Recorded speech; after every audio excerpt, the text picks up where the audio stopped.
Bueno, pues seguimos con el último panel de la tarde. Menudo panel el que acabamos de pasar, ¿eh? La verdad es que ha sido muy intenso. Yo creo que podíamos haber estado 1 o 2 horas más. No hemos sido capaces ni siquiera de contestar a todas las preguntas que nos habéis lanzado desde el otro lado. Y estoy segura que el panel que viene a continuación no nos va a dejar atrás, aunque han dejado el listón muy alto. Hemos hablado de transición energética desde un punto de vista más tecnológico, esas tecnologías de generación o de demanda que comentaba Agustín, pero este reto de transición energética supone también un cambio en los modelos sociales, en los modelos políticos, de cómo impulsar el transporte limpio y sostenible, las políticas de eficiencia energética, la economía circular, incluso los modelos de agricultura y pesca sostenible. De todo esto y de cómo es una prioridad dentro de aplicación de los fondos Next Generation, vienen a hablarnos en el panel que a continuación tenemos, que además es un lujo por 2 motivos. Primero, por la capacidad de los ponentes, su experiencia y lo que representan, y segundo, porque es un panel que la primera vez en muchos años veo que es mayoritario de mujeres, con lo cual es también un honor. Así que modera la mesa Manuel Soriano Baeza, que es el director de Civitec 21 y miembro de la Asociación de Ingenieros Industriales de Madrid. Buenas tardes. Buenas tardes aquí en España y buenos días en las Américas, como se decía antes. Antes que nada, quiero hacer una aclaración. Nos acompaña Esperanza Caro en este momento por una razón que ustedes encontrarán comprensible. El alcalde de Sevilla, Juan Espadas, ha iniciado un proceso de presentación a primarias para ser nominado candidato de su partido a la presidencia del Gobierno de Andalucía en las próximas elecciones.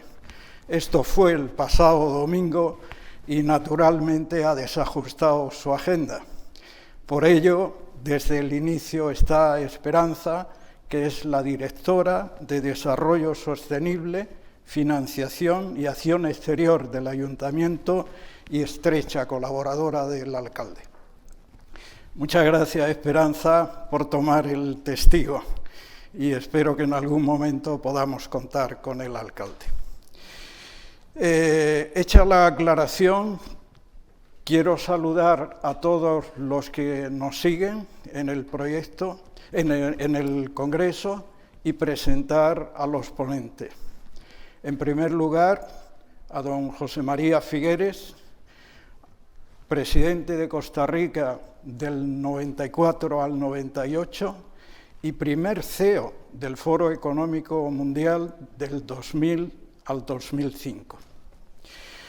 Me acompaña aquí en el estrado Silvia Roldán, consejera delegada del Metro de Madrid y vicepresidenta del Comité de Metros de la Unión Internacional de Transporte Público. Nos acompaña también en remoto Silvia Bruno, directora de Innovación y de Tecnología del Grupo Red Eléctrica y directora de Elewit. A Esperanza ya la he presentado, así que muchas gracias a los 4 y comenzamos el panel. Bien, la transición energética hacia un modelo renovable y descarbonizado es una condición necesaria para alcanzar una estabilidad climática que permita conservar los ecosistemas de los que depende nuestra vida.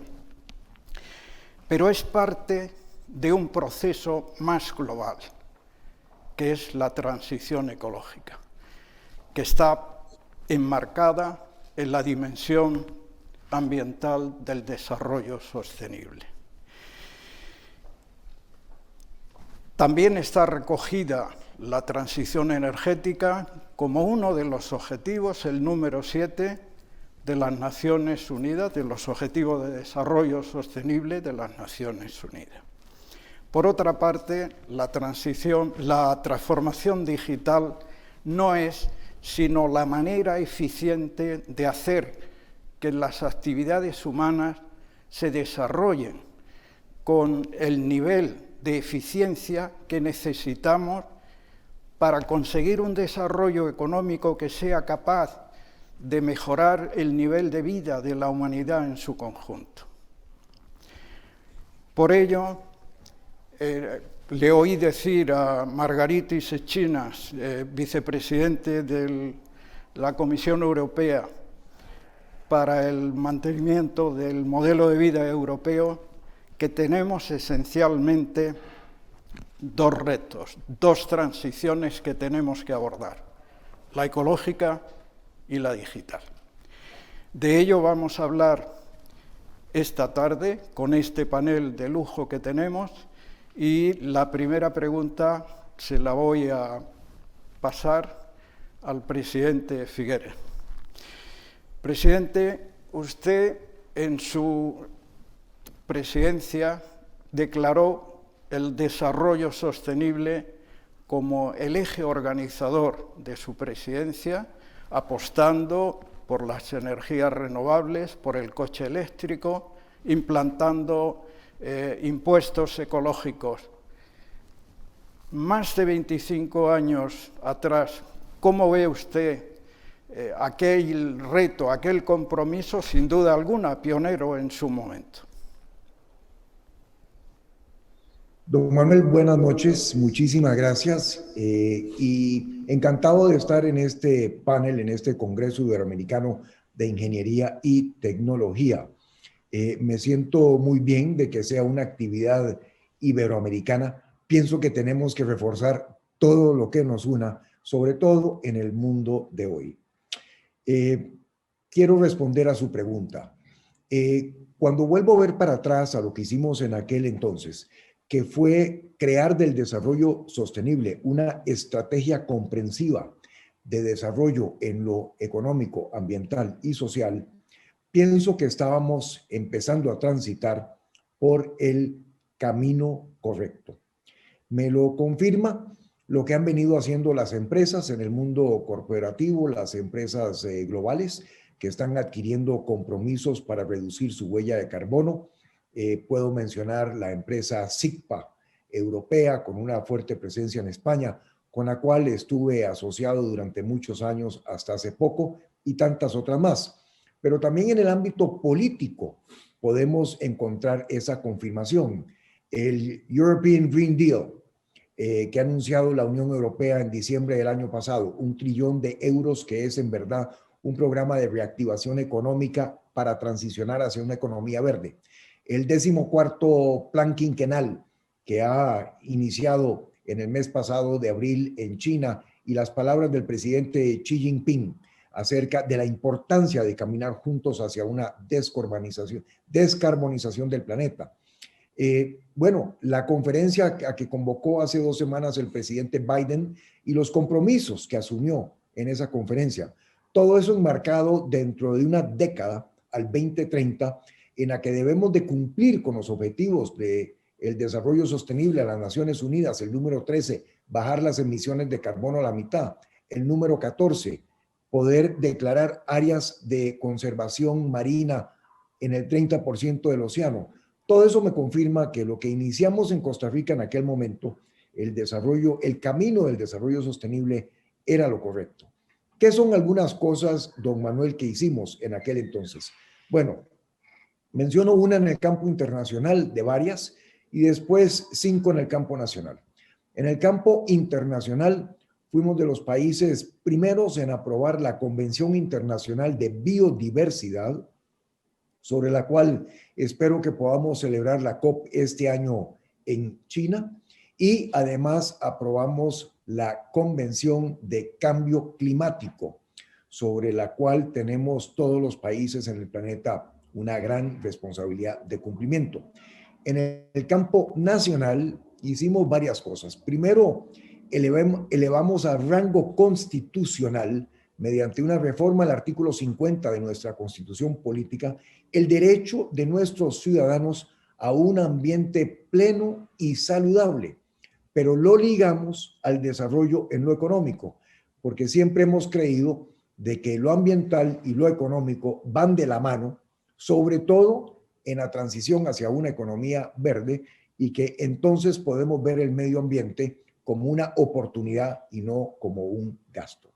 Además de eso, le pusimos un impuesto a las emisiones de carbono en aquel entonces, hace un poquito más de 20 años, y con eso financiamos el pago de los servicios ambientales en nuestro país, que nos ha permitido repoblar de árboles Costa Rica, donde hoy en día tenemos un 52% del territorio con cobertura boscosa. Avanzamos en lo que es la terminología del ecoturismo. Hoy Costa Rica es la capital indiscutible del mundo en el ecoturismo. Es el turismo que es la segunda entrada de divisas, o lo era hasta la pandemia, y que más trabajos creaba en las áreas rurales. Avanzamos también con las energías limpias. Hoy en día llevamos ya 4 años en que el 100% de nuestra electricidad es con base en las energías limpias, y ahí todavía podemos hacer más.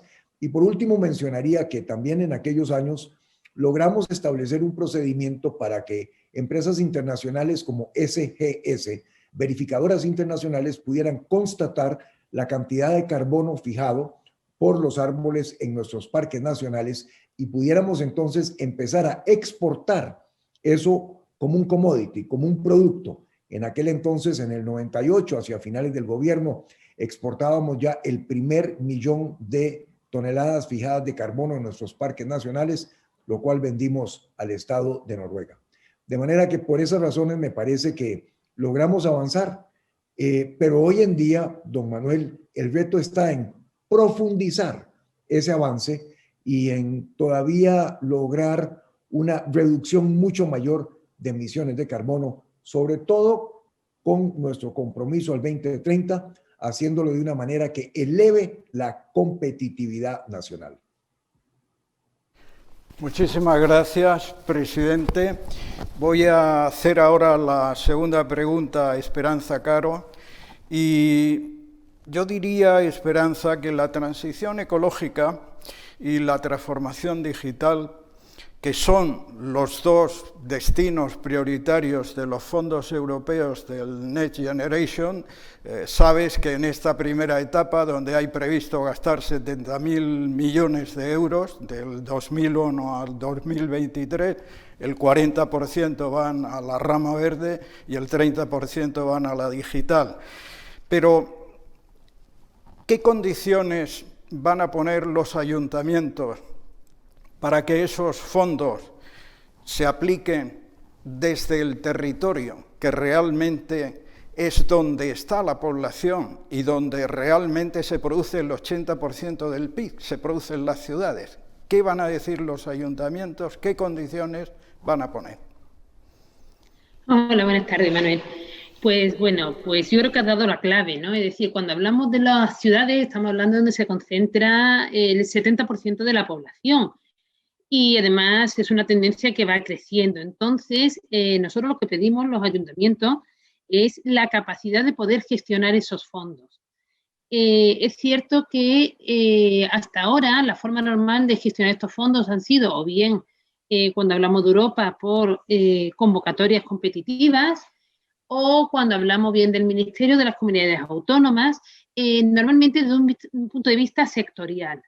Pero hay que entender que en la ciudad es donde conviven los ciudadanos, donde se gestionan todos los servicios públicos y donde esta componente sectorial muchas veces no es la más adecuada. Lo que nos hace falta normalmente es tener una visión integral.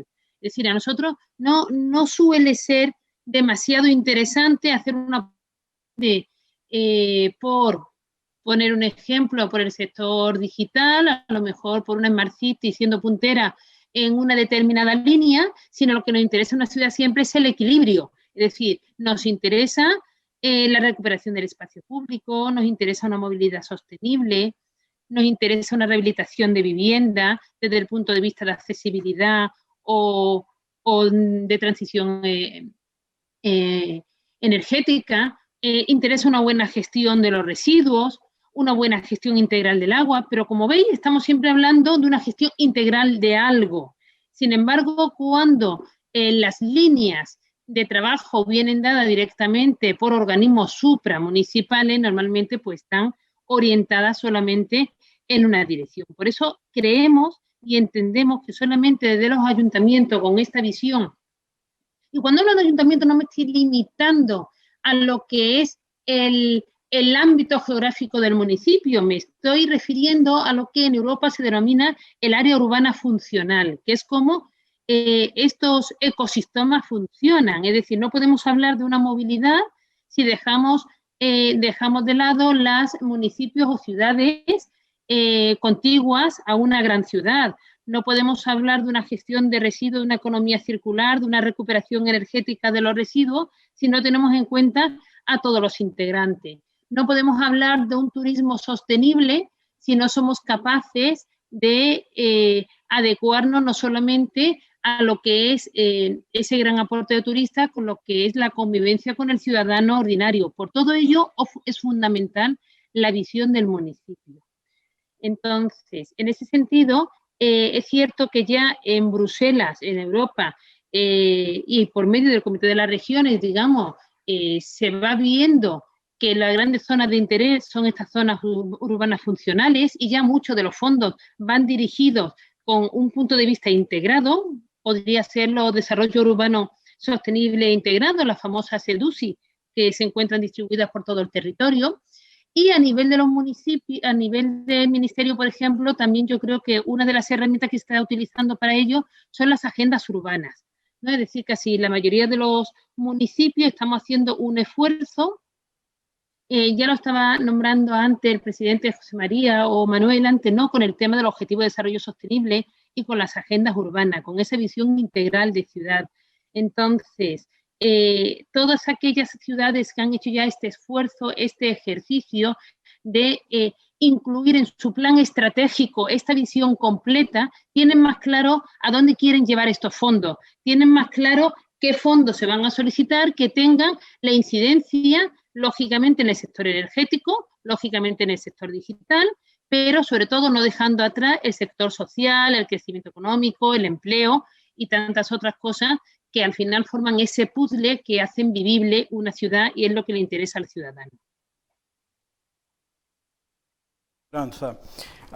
Pido disculpas porque al comienzo del panel olvidé pedirle a los ponentes que en la medida de lo posible sintetizaran sus respuestas con objeto de dar posibilidad a hablar de más temas y que ustedes realmente luego pues, puedan explayarse si algo les ha faltado. Le voy a pasar una pregunta a Silvia Roldán en este momento.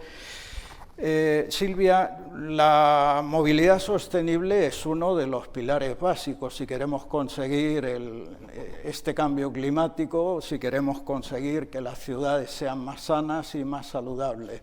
Una empresa como Metro de Madrid, ¿nos puedes sintetizar las líneas estratégicas que tiene tu compañía para contribuir a ese cometido? Bueno, lo primero, daros las gracias por invitarme, porque es un placer formar parte de una mesa de profesionales como vosotros y poder hablar de estos temas que son realmente importantes ahora para nosotros. Bueno, lo primero que tengo que decir es que Metro de Madrid es un metro que nació en el año 1919 ya siendo sostenible. En aquella época éramos eléctricos, nos movíamos por electricidad, o sea que ya en ese momento mostrábamos nuestro firme compromiso con la sostenibilidad y este movimiento sostenible, esta movilidad sostenible que yo creo que para nosotros cada vez es esencial, es más esencial. Hablamos de que no solamente estamos comprometidos con la sostenibilidad en su máximo sentido de la palabra, sino que, lo cual se pone en evidencia, por ejemplo, en la memoria de actividad que publicamos el año pasado, hablábamos de sostenibilidad en nuestro propio título, hablábamos de movimiento sostenible en el título de nuestra memoria de actividad. Cuando hablamos de la sostenibilidad y de las futuras ciudades sostenibles, efectivamente el transporte público es una pieza esencial que debemos de desarrollar y que es fundamental para poder conseguir ese objetivo.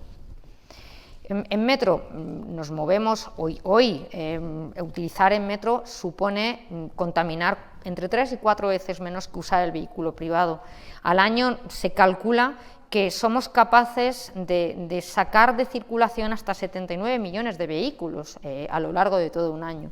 Con lo cual, efectivamente, somos esenciales dentro de esa pieza de movilidad sostenible y dentro de ese compromiso que tenemos fuerte y seguro por la sostenibilidad se pone en evidencia con planes de eficiencia energética que tenemos implementados dentro de la compañía, que nos hayan llevado en los últimos años a hacer una reducción de un 25% del consumo eléctrico, por ejemplo, en una reutilización del 25%, también casi 25% del agua que utilizamos para hacer, por ejemplo, la limpieza de los propios trenes, y apostar realmente por un modelo en el que trabajamos para que cada vez seamos más eficientes y además en el que estamos tremendamente ilusionados, porque una de las cosas que quizá nos ha traído la pandemia es que van a venir nuevos hábitos de movilidad y quizá todo lo que pensábamos que iba a ser el modelo de la movilidad, pues ahora tenemos que reestudiarlo y tenemos que ver cómo somos capaces de integrar la intermodalidad y somos capaces de integrar otros modelos de movilidad, por supuesto, apostando siempre por la sostenibilidad. Muchas gracias. Silvia, las renovables son imprescindibles para hacer este cambio energético, para esta transición energética. Le oía hace unos días al presidente de Iberdrola que sin renovables no hay transición energética y sin redes no hay renovables. Una compañía que tiene la responsabilidad de asegurar el transporte eléctrico, ¿qué hace? ¿Cuáles son, digamos, los requisitos desde el punto de vista de la inversión y desde el punto de vista de la innovación para garantizar eso, para integrar las renovables? Porque como decía vuestra presidenta también hace unos días, parece que no hemos hecho nada, pero es que en un año hemos integrado, creo que eran 6 megavatios, corrígeme, puedo errar en la cifra, de renovables, y no se ha notado. Pues no se ha notado porque seguramente detrás hay mucho esfuerzo, mucha innovación y mucha inversión. ¿Nos puedes explicar qué estáis haciendo, por favor? Desde luego, muchísimas gracias, Manuel. Muchísimas gracias también por invitarme a participar y lamento no haber podido estar presencialmente. Pero en cualquier caso, bueno, como has comentado, el Grupo Red Eléctrica es un operador global de infraestructuras de carácter estratégico. Gestionamos y operamos redes de transporte de electricidad, pero también gestionamos redes de fibra óptica y satélites. Lo que me estás preguntando es así, la electricidad es el vector energético fundamental para la descarbonización de la economía y el cumplimiento de los objetivos de política energética establecidos por las distintas administraciones, sea nacional o sea europea. Y estos objetivos solo van a ser posibles mediante la integración de manera segura de energías renovables. A su vez, se está produciendo la incorporación al sistema eléctrico de nuevos participantes. Cada vez hay una mayor presencia de generación distribuida y un incremento importante además de los actores que participan en el sistema eléctrico. En el balance 2020, la generación de origen renovable ha sido del 44% y durante los meses que llevamos de año ha habido picos donde se han ido sobrepasando y han sido récord de integración de renovables con la misma seguridad y resiliencia en el servicio que se presta. Pues toda esta transformación del sistema eléctrico con este mayor volumen de energías no gestionables, un mayor número de transacciones físicas y económicas entre distintos agentes, un mayor desarrollo de las interconexiones internacionales que impulsará también el mercado interior de la energía, complican y mucho la operación del sistema, con lo que hacen necesarias fuertes inversiones en redes de transporte para que tengamos una red de transporte flexible, más digital, manteniendo los niveles adecuados de calidad y seguridad del suministro. ¿Cómo lo abordamos desde el grupo? Bueno, pues llevamos, la digitalización es algo que llevamos haciendo dentro del grupo desde hace mucho tiempo, pero que ahora, si cabe, lo estamos haciendo con mayor fuerza, porque al dato que os he dicho, el 44% de integración de renovables en 2020, al 2030, el objetivo es el 74%, con lo que ese 30% adicional requiere de muchísima inteligencia, tecnología dentro de nuestras propias redes.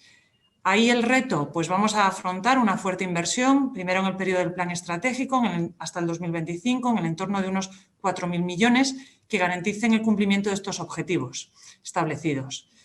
Adicionalmente a esto, para una gestión eficiente y eficaz de este nuevo sistema energético, se va a hacer necesario el desarrollo de la infraestructura de comunicación necesaria para gestionar esa red. También vamos a abordar importantes inversiones en sistemas de comunicación, tanto satelitales como de fibra óptica, como de nuevas tecnologías 5G, como parte del compromiso para el éxito del Green Deal. Yo, como os decía, la digitalización no es una novedad para el sector energético, sino que es un proceso que se ha venido dando en oleadas sucesivas y cuyas implicaciones van más allá de un cambio tecnológico. En el caso, por ejemplo, de las redes de transporte, pues significa aumentar la disponibilidad, la usabilidad de los datos sobre el estado de la red eléctrica y que, por ejemplo, por poner un ejemplo, si me permitís, ha permitido, entre otras cosas, durante la pandemia un funcionamiento eficiente, seguro y ejemplar. Pero aunque la digitalización es uno de los principales motores de cambio del sector eléctrico, no es el único. Habéis hablado de la descarbonización y la descentralización. La descarbonización se refiere a la eliminación gradual de los combustibles fósiles del mix de generación y entonces la creciente dependencia de otras fuentes cuyo uso no emite carbono. Y la descentralización lo que está describiendo es la multiplicación de actores dentro del sistema capaces de elegir autónomamente dónde y cuándo producir electricidad. Con lo que estas 3Ds del sector energético están muy interrelacionadas, se ven muy afectadas las unas por las otras y en este sentido la digitalización y las inversiones que vamos a realizar en la misma representan un factor facilitador fundamental tanto en la descarbonización como en la descentralización. Si luego hay tiempo, a mí me gustaría poner ejemplos concretos de proyectos que van al foco de lo que os estoy comentando. Muchas gracias. Me dicen que me quite esto cuando hablo.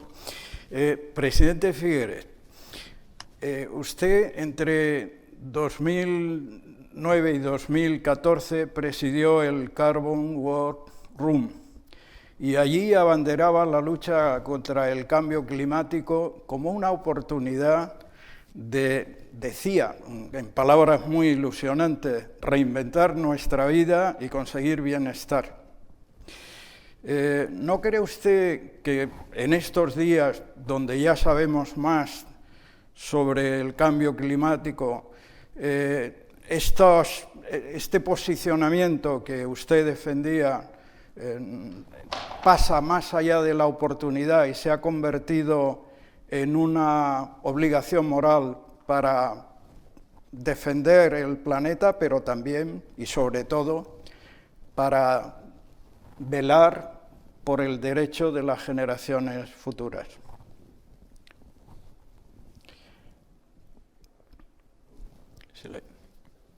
¿La voz? Absolutamente, don Manuel. Es una responsabilidad ética y moral. Es una responsabilidad con las actuales y futuras generaciones. Yo pienso que nosotros quisiéramos pasar a la historia como una generación que heredó un mundo y lo entregó a la siguiente de mejor forma, en mejor manera, y no pasar a la historia como una generación que heredó un mundo de nuestros padres y lo pasamos en peor forma a las nuevas generaciones. Y ahí entonces la oportunidad de que nosotros sobresalgamos en esta transición hacia una economía de bajas emisiones de carbono. En esa transición está lo que yo decía y sigo pensando y creyendo en ello, cuál es la transición, la importancia de que hagamos de esta transición una buena oportunidad empresarial, un buen negocio.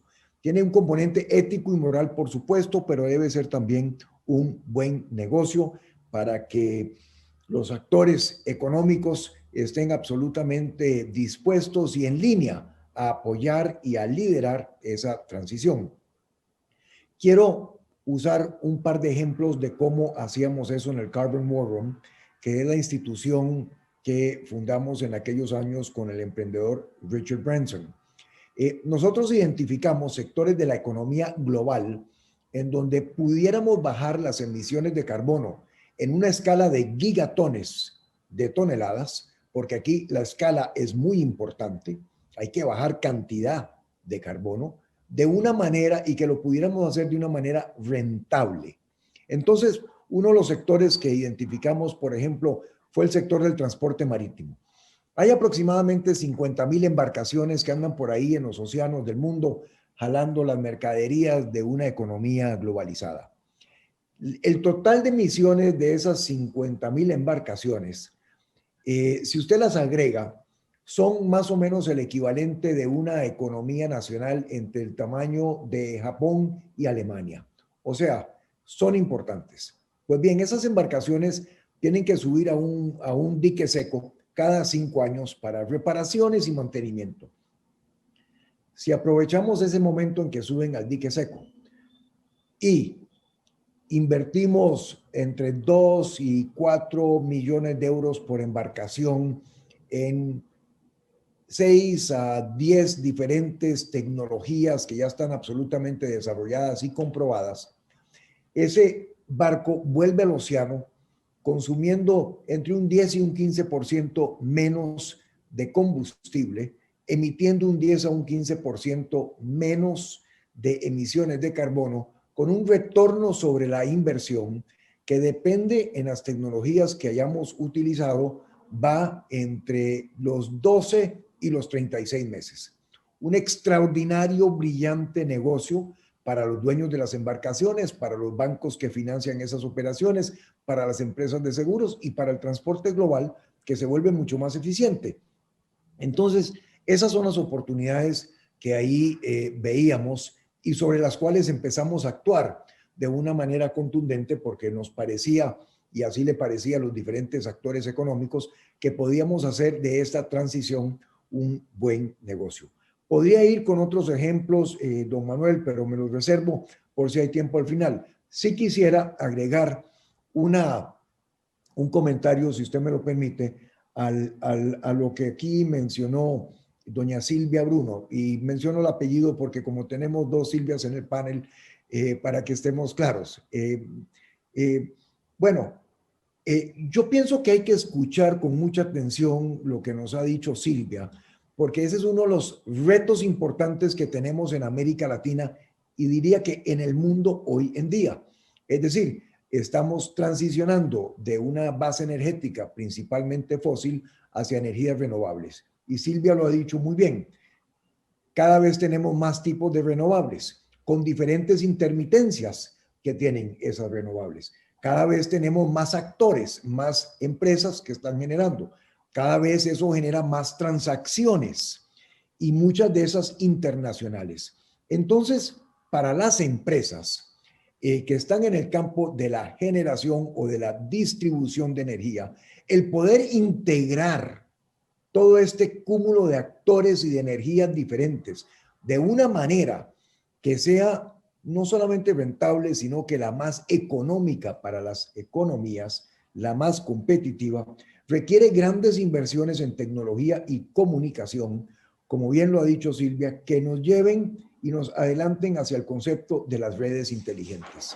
Ahí es entonces donde se produce un maridaje entre lo que es la generación y distribución de energía y mayores componentes de avance tecnológico que también viene a crear oportunidades de trabajo, desarrollo de software, en fin, tecnologías mucho más sofisticadas. Yo diría que hasta un poco de inteligencia artificial vamos a ver utilizarse en este mundo que va para adelante, pero que es ilusionante porque genera oportunidades de trabajo, de inversión, nuevos modelos de negocio, oportunidades para emprendedores y una economía global mucho más competitiva, pero al mismo tiempo que baje las emisiones de carbono. Muy claro, yo creo que efectivamente el medio ambiente no tiene, o la defensa del medio ambiente ha de hacerse sin olvidar que tenemos que crear valor de una manera eficiente. Eso está claro, y cualquiera que viene del mundo de la empresa, como es mi caso, eso lo tiene clarísimo. Esperanza, liga un poco con lo que he preguntado antes, pero es una manera diferente de ver la problemática. Si vamos al plan de recuperación, transformación y resiliencia, una grandísima parte de las medidas que se plantea se van a hacer en el ámbito urbano. Hay más de 6.000 millones, me estoy refiriendo solo a la primera fase, para rehabilitación energética, los temas de movilidad de los que hemos hablado, el desarrollo de las Smart Cities, que liga perfectamente con la digitalización. ¿Cómo crees tú que se va a poder conseguir una colaboración entre los ayuntamientos, el gobierno central y las autonomías? Porque el otro día les oía en un panel de alcaldes que los ayuntamientos no han recibido o no están en vías de recibir mucho dinero y no saben realmente qué va a pasar con los fondos europeos. En el caso concreto de España, es una pregunta muy concreta para España. Sí. Bueno, efectivamente todavía no está claro cuáles van a ser los canales por los cuales los ayuntamientos puedan optar a este tipo de fondos, ¿no? Suponemos que serán los canales ordinarios, amplificados en cantidad, pero entendemos que debe haber algunos canales directos para los ayuntamientos. De todas maneras, yo creo que la clave para poder tener éxito para la gestión de toda esta cantidad de fondos en tiempo y forma, lo primero necesita una simplificación de procedimientos, eso es lo primero y fundamental. Luego, otra cosa que nosotros llevamos pidiendo hace tiempo es que diseñemos una estandarización de proyectos. Es decir, justamente esta mañana teníamos reunión con ministerio en ese sentido. La idea sería diseñar algún proyecto, o bueno, 3, 4, 5 variables de proyectos, que llamemos proyecto estandarizado, que se pueda dimensionar en función del tamaño del municipio, que tenga casi un visto bueno positivo desde el principio con el ministerio o comunidad autónoma que tenga que gestionar esos fondos y que, digamos, hiciera muy fácil el acceso de todo tipo de municipios, grandes o pequeños, a este tipo de fondos, ¿no? Porque es que si no, no se puede dar el caso que entre la disparidad de proyectos que podemos presentar y tanta gente intentando obtener conocimiento en el mismo momento, disponiendo de proyectos muy diferentes, se puede colapsar el sistema, ¿no? Luego, por otro lado, hay que entender que si queremos este tipo de transformación y queremos dar este tipo de fondos, no solo estamos hablando de la gestión del fondo que tiene que hacer el municipio o la entidad pública correspondiente. Hay que entender que muchos de estos fondos para transformar una ciudad o un territorio tienen que ir dirigidos a sus actores, a los ciudadanos o a cualquier otro tipo de entidad que exista en ese municipio. Y entonces es fundamental también la colaboración público-privada, es decir, tanto que pueda ser el privado el que lo solicite, como que en la resolución del problema hacer una colaboración público-privada. Eso es fundamental. Y para ello es necesario darles desde el principio la oportunidad de entrar en la gestión de estos fondos y organizar los instrumentos normativos que posibiliten esta colaboración, porque no siempre es fácil. Luego, una de las cosas que nosotros demandamos, sobre todo los municipios, es que en el territorio se queden no solamente las inversiones, sino que también se quede el conocimiento y el empleo. Es decir, nosotros optamos mucho más por proyectos altamente demandantes de mano de obra local, como podría ser, por ejemplo, la rehabilitación energética de vivienda, o podrían ser temas orientados a economía circular o aumento de las infraestructuras verdes y demás, ¿no? Y que sea también, digamos, el talento quede fijado en el territorio, porque se puede dar el caso que vayamos por ir rápido a proyectos muy grandes que lo que hagan sea simplemente trasladar una tecnología de un sitio a otro, pero no implique incorporar conocimiento en el territorio. Y creemos que eso es fundamental para la sostenibilidad del proyecto a largo plazo. No quiero extenderme más para dar tiempo a la siguiente pregunta. Muchas gracias. Muchas gracias. Estamos viviendo una época singular.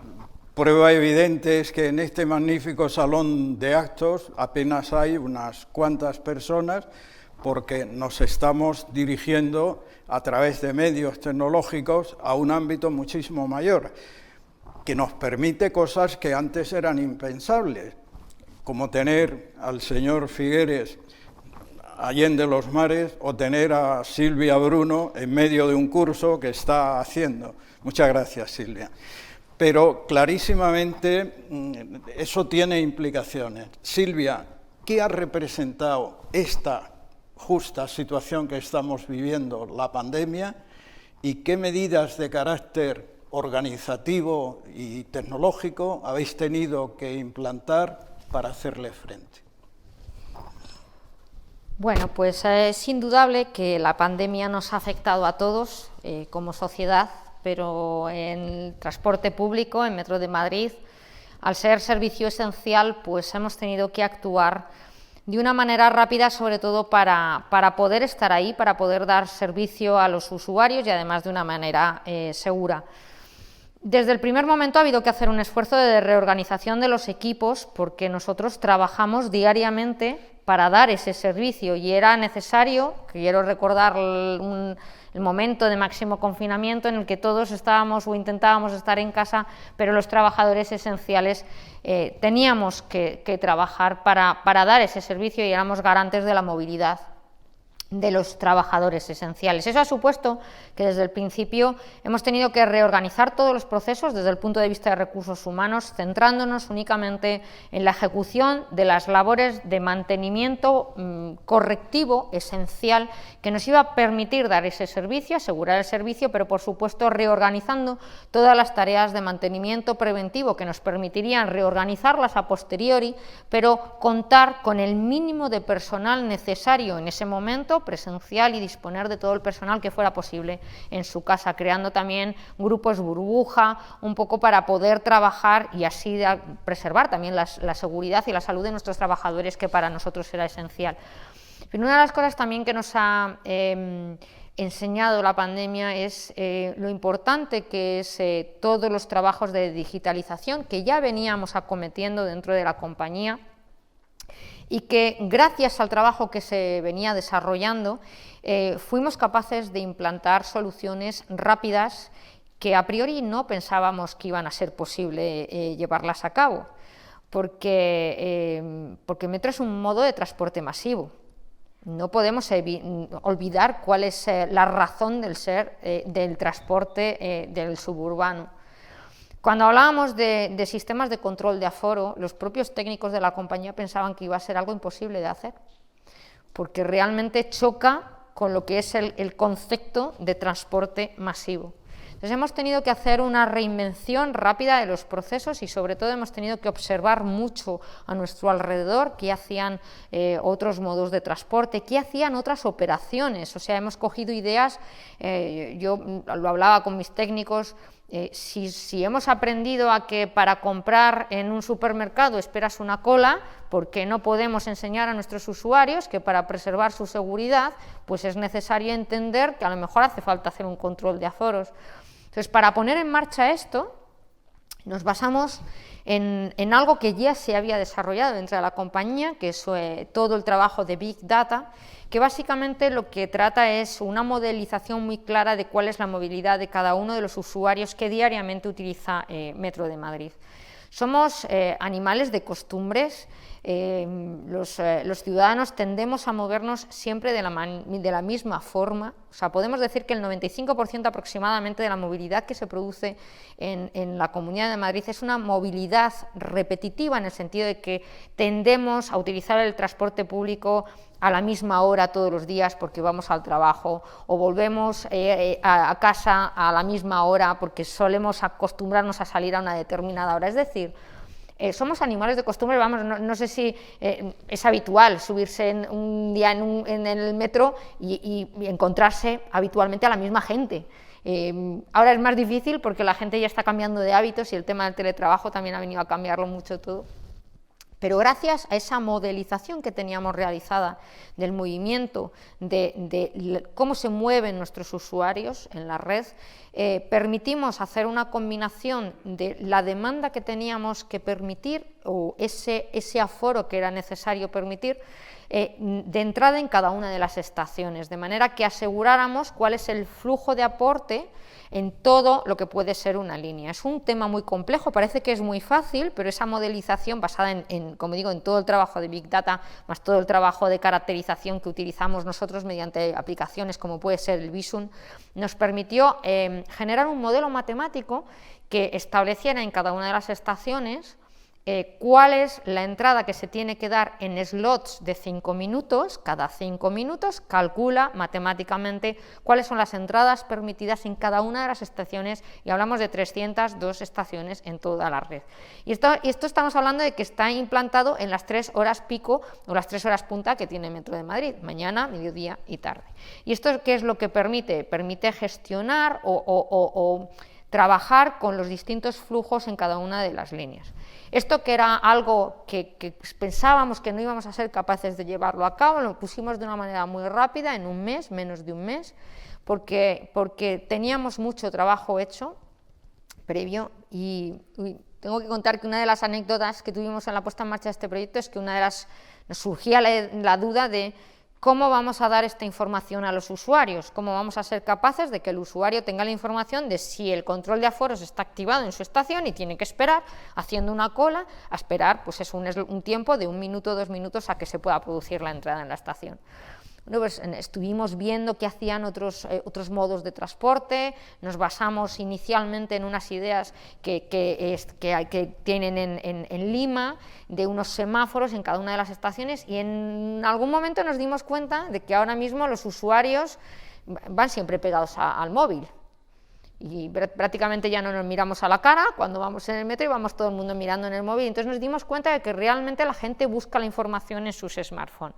Y a través de nuestra aplicación hicimos rápidamente un aplicativo, actualizamos nuestro aplicativo para permitir que nuestra propia información, la que damos en nuestra aplicación, ofreciera esa información al usuario, no solamente en tiempo real de cuándo está activado ese control de acceso, sino también con un histórico en el que el propio usuario fuera capaz de incluso pues prepararse el viaje, de si quiero ir más cómodo o no quiero encontrarme con que a lo mejor tengo el control de aforos activado, pues prefiero mover mi entrada al metro pues un slot de 5 o 10 minutos antes de lo que habitualmente hago. Con lo cual, esto pone en evidencia que la digitalización es algo que viene para cambiar totalmente nuestros hábitos de movilidad, pero además en línea de que los usuarios es lo que nos están reclamando. Lo que nos están reclamando es que seamos capaces de darles una movilidad inteligente, una movilidad en la que ellos puedan escoger cómo quieren moverse, cómo quieren realizar esa movilidad. Tendremos que trabajar en esa información en tiempo real y además en una relación de comunicación con todos los medios, de realmente que demos plataformas de intermodalidad, que el usuario pueda elegir perfectamente cómo que se puede mover con toda la facilidad del mundo y por supuesto con toda la información en tiempo real. Muy bien. Voy a preguntarle ahora a Silvia, a Bruno. Antes te has referido al tema de la conectividad y has hablado de satélites y tal. ¿Qué papel juega la conectividad en la gestión eficiente de las redes y qué otros beneficios podéis dar desde Red Eléctrica para la sociedad en relación con la conectividad? Pues la verdad es que para nosotros la conectividad es esencial para un funcionamiento fiable y seguro de los activos que opera el Grupo Red Eléctrica, y muy especialmente en el caso de la red de transporte de energía, que es una infraestructura crítica para el país. Todos sabemos que hoy nada funciona de forma aislada, que no se puede prestar ningún servicio sin una adecuada conectividad. Silvia lo está comentando también.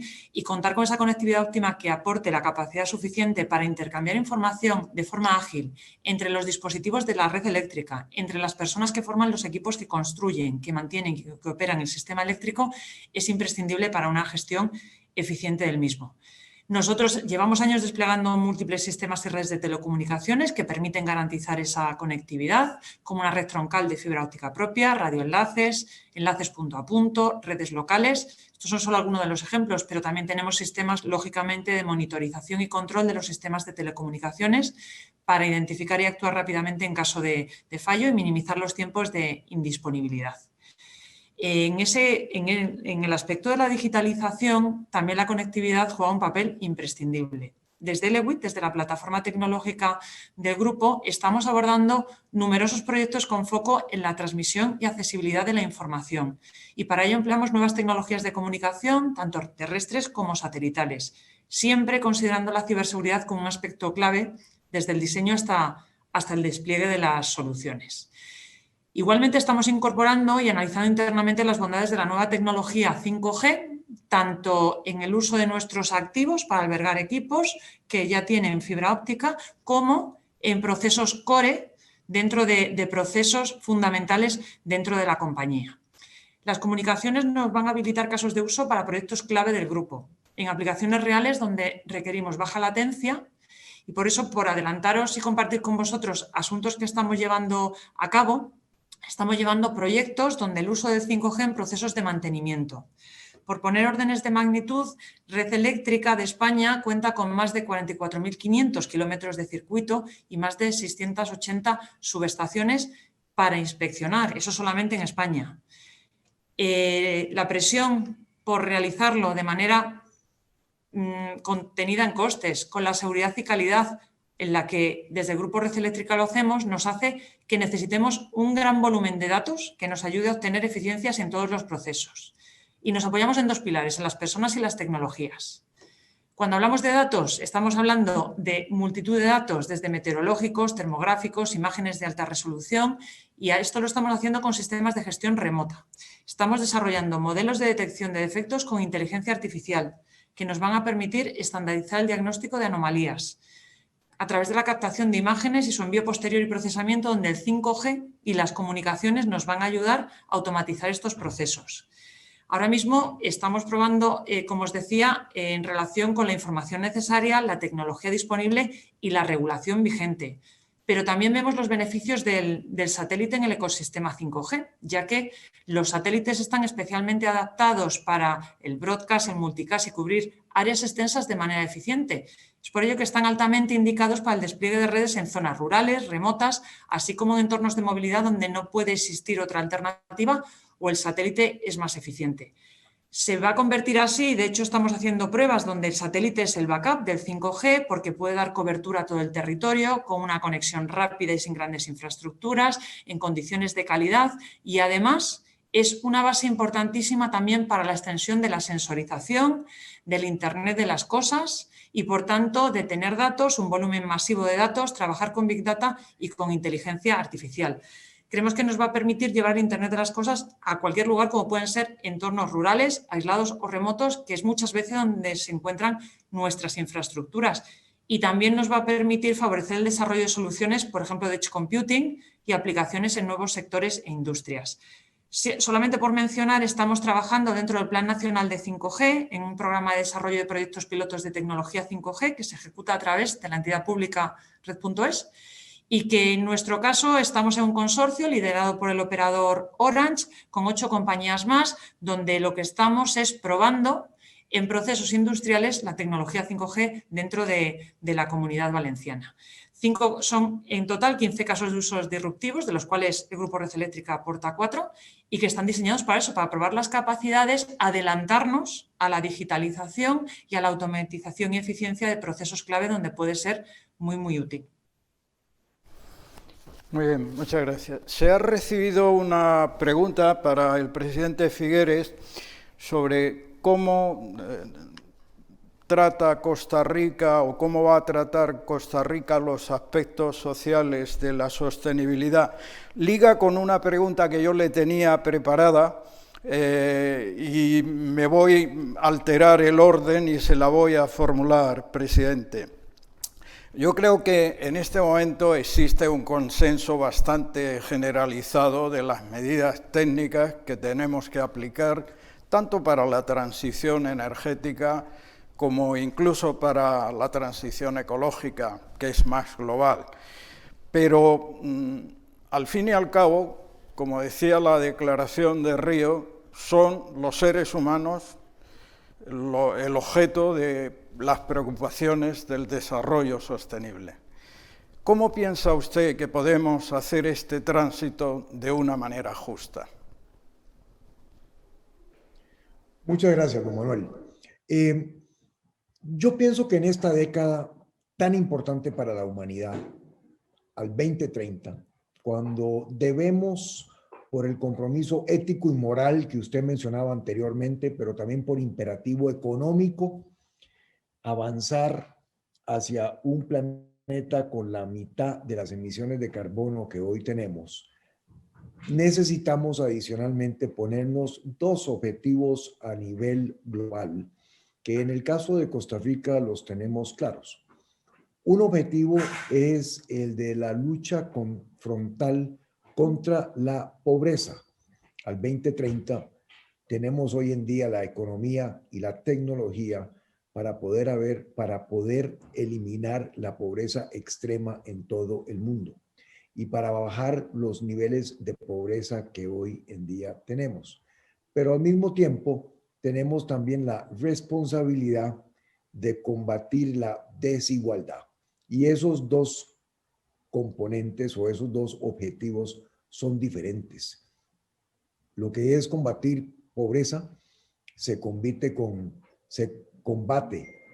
oportunidades de trabajo, con capacitación para el trabajo, con programas sociales que ayuden a sectores que se han quedado relegados dentro de nuestra sociedad.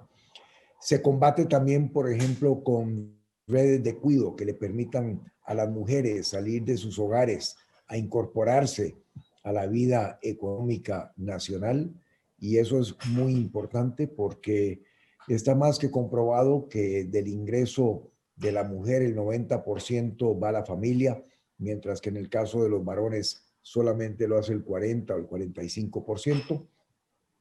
Pero además de combatir pobreza, que se combate con capacitación, trabajo, oportunidades y transferencias a sectores que se han quedado relegados, necesitamos entonces combatir desigualdad. Y es cierto que en los últimos 20 años hemos avanzado muchísimo en un mundo globalizado, pero nos hemos vuelto un mundo mucho más desigual en el reparto de la riqueza de lo que éramos anteriormente. Eso se combate no con trabajo. Trabajo va al salario, el salario va al bien vivir. No, la desigualdad se combate con la formación de capital. Y hay esquemas hoy en día que permiten formar capital, sobre todo para las nuevas generaciones, de manera que los apalanque en sus vidas, en sus posibilidades, y con eso pasemos a una sociedad menos desigual que la que hoy tenemos. Me parece que esos tres elementos, el medio ambiente, el bajar las emisiones de carbono, el combatir la pobreza y eliminar la pobreza extrema en el mundo, bajar los índices de pobreza y el pasar a un mundo que sea más justo en el reparto de la riqueza, son tres objetivos que van de la mano. Se pueden combatir o se pueden lograr más bien con la misma combinación de instrumentos de política pública de alta calidad que vayan a dirección de esas economías de bajas emisiones de carbono que hemos venido comentando acá. Pero tenerlo claro y tener los tres objetivos, no solamente el de bajar las emisiones de carbono, me parece que es fundamental. Si me lo permite, don Manuel, en 1 minuto y medio que me queda de los 5 que nos daban por bloque para las respuestas, quisiera hacer 2 comentarios sobre, primero, la intervención de Silvia Roldán, que me pareció extraordinaria, y después la de Silvia Bruno. Decía Silvia Roldán que los consumidores hoy en día están queriendo una movilidad inteligente. Eso es así. Eso va en la dirección de bajar las emisiones de carbono de una manera mucho más importante que lo que yo creo inclusive habíamos previsto, y por supuesto que el manejo de Big Data y de inteligencia artificial para poder manejar el Big Data y sacar la información que requerimos para promover y facilitar esa movilidad inteligente es absolutamente fundamental. Y ahí otra vez el maridaje de la tecnología, el desarrollo en el campo de las comunicaciones que hoy en día estamos viendo en el mundo con todo lo que tiene que ser el uso de energía. Y decía también Silvia Bruno y mencionaba lo que me llamó muchísimo la atención, el uso de satélites como backup de una red de 5G. El poder contar con eso de una manera competitiva, ¿verdad? De una manera en donde no altere los costos significativamente, a mí me parece que llena al mundo, al planeta, de enormes posibilidades de desarrollo. Si nosotros pudiéramos lograr eso y seguir avanzando con lo que es el tener disponible, el poder dar disponibilidad de Internet de alta calidad a través de una red de satélites alrededor del mundo, aquellas áreas que hoy en día todavía no están conectadas, y hacerlo de una manera que fuera económicamente viable, yo pienso que eso ayuda muchísimo en estos dos elementos que comentaba anteriormente del combate de pobreza y de crear un mundo mucho más justo, mucho más igual en cuanto a las oportunidades de riqueza. De manera que ojalá que Silvia nos haga ese milagro para el mundo. Sería espectacular. Magnífico. Esperanza, el Comité Europeo de las Regiones ha creado un grupo de trabajo llamado Green Deal Going Local, que está constituido por 13 representantes regionales y locales y presidido justamente por el alcalde de Sevilla. En unos minutos, ¿nos puedes explicar cuáles son los objetivos fundamentales de este grupo de trabajo y cómo está avanzando para conseguir ese objetivo? Bueno, pues un poco este grupo lo que pretende es conjugar casi todo lo que llevamos hablando durante toda la tarde aquí, ¿no? Es decir, el Comité de las Regiones, como sabéis, es una institución de carácter amplio en la que focalizándose en las ciudades y las regiones europeas, pero se debaten todos los ámbitos, todas las áreas, todos los sectores, ¿no?, de la política y de los servicios. Entonces, dentro del Comité de Regiones está la Comisión ENVE, que es la comisión específica de Medio Ambiente, que es la que preside Juan Espada, y dentro de esto, y dado que ha sido coetáneo en el tiempo, empezó siendo coetáneo en el tiempo con el tema del Green Deal, de la presidenta Ursula von der Leyen, y ahora posteriormente del Fondo de Next Generation, pues surge la iniciativa del Green Deal Going to Local, ¿no? El Green Deal Going to Local no es más que hacer un zoom a nivel del Comité de Regiones de cómo pueden contribuir las ciudades y las regiones desde estos tipos de gobiernos, no solamente a partir de los gobiernos nacionales, al cumplimiento de este objetivo de la Comisión Europea, ¿no? Entonces, pues es llevar a este nivel, ¿no? Un nivel, en teoría, un nivel más operativo estas grandes políticas nacionales. ¿Cómo funciona? Bueno, aparte de sus típicas reuniones de ir debatiendo o de ir priorizando, ha habido una iniciativa muy bonita y que creo que tiene muchísimo recorrido, que fue de la primera que se puso en marcha, que fue generar un banco de proyectos, un poco la línea yo comentaba antes de la estandarización, ¿no? Un banco de proyectos. En este banco de proyectos, tanto de buenas prácticas como de posibles proyectos de futuro, proyectos reproducibles, proyectos que sean, llamémosle, comprables por las autoridades nacionales y por la Comisión Europea para poder reproducir. Ha sido todo un éxito. Hay más de 200 y pico de iniciativas muy interesantes a nivel, la mayoría a nivel municipal o a nivel regional, y es cierto que se ha puesto a disposición de la Comisión Europea, que la está analizando y la está viendo cómo implementar este tipo de actuaciones. ¿Por qué insistimos tanto en este tipo de estandarización? Porque somos muchos y muy diversos. Y es muy difícil tener fondo para todos. Esto va un poco focalizado en la nueva orientación que tiene la Comisión Europea de ir al tema de las misiones, ¿no? ¿Cómo conseguimos llevar el hombre a la luna? Pues porque se pusieron muchísimos recursos de todo tipo, humanos, técnicos, de todo tipo, al servicio de un objetivo común. Pues ese es el objetivo que tiene el Green Deal Going to Local, que es, vamos a focalizarnos en proyectos que consideramos que pueden ser exitosos y vamos a dedicar todos nuestros o parte de nuestros recursos de una manera muy focalizada en este tipo de proyectos. Gracias. No, pensaba que habías terminado. Lo que sí te rogaría es que fueras concluyendo para que nos diera tiempo a cursarle 2 preguntas muy rápidas a las 2 de una Silvias forma muy que breve. nos acompañan. Simplemente deciros que el banco de proyectos está disponible, lo tenéis colgado del Comité de las Regiones, os animo a que paséis a visualizarlo y que compréis alguno de estos proyectos, porque hay proyectos de todo tipo. Y que creo que pueden, si fuéramos capaces de focalizarnos, estandarizar los proyectos, seríamos capaces de llevarlos a buen término. Muchas gracias.